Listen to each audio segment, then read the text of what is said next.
mag-experiment tayo ng lulutuin sa pananghalian.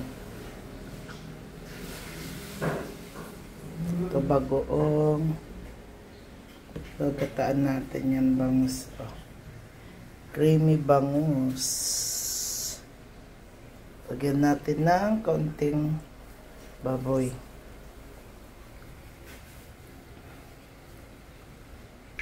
Prito natin. Ay, dito ipiprito yung bangus.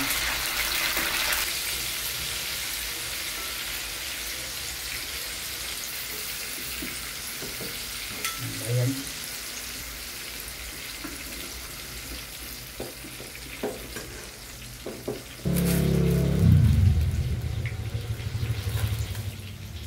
Coat. Para hindi magtalsik-talsik. Ayun na, matalsik na. Tingnan natin kung anong kalalabasan nito kung hindi talaga ito tumalsik. Wow, perfect. Parang hindi tumalsik.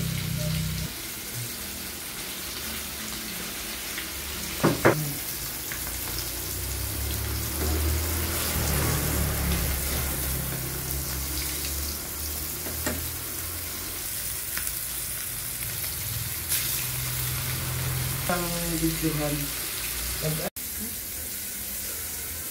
May natira pang ano.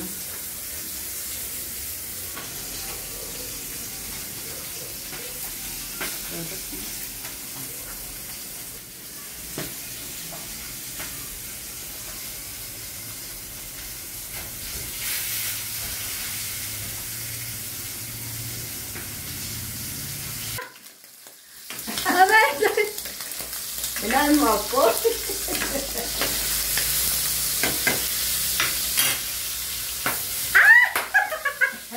Kaliwaan.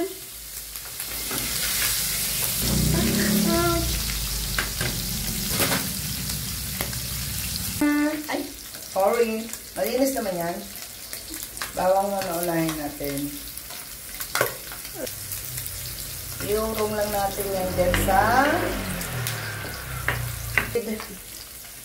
yan. Sama-sama na natin yan.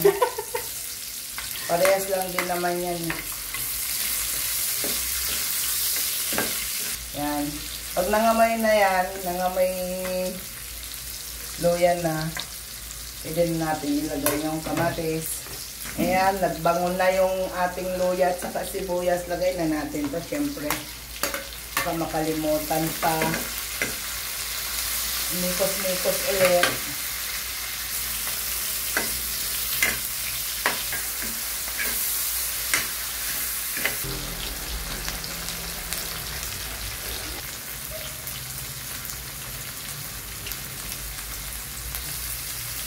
Lagay na natin yung gata.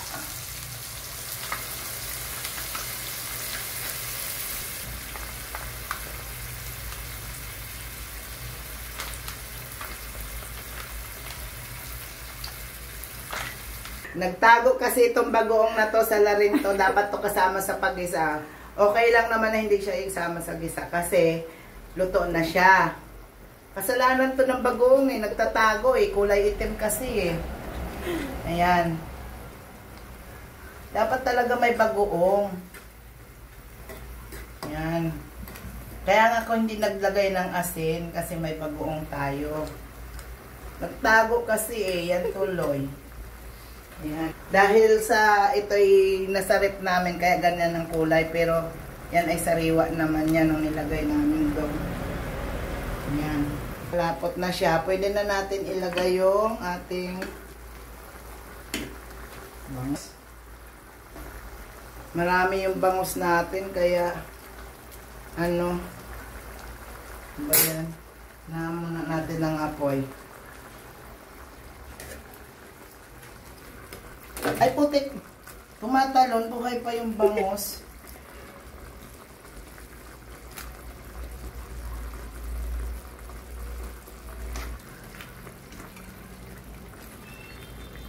Malaki yung kawali natin. Wala kasi tayo malaking kawali. Buhos na nga natin. Sarap.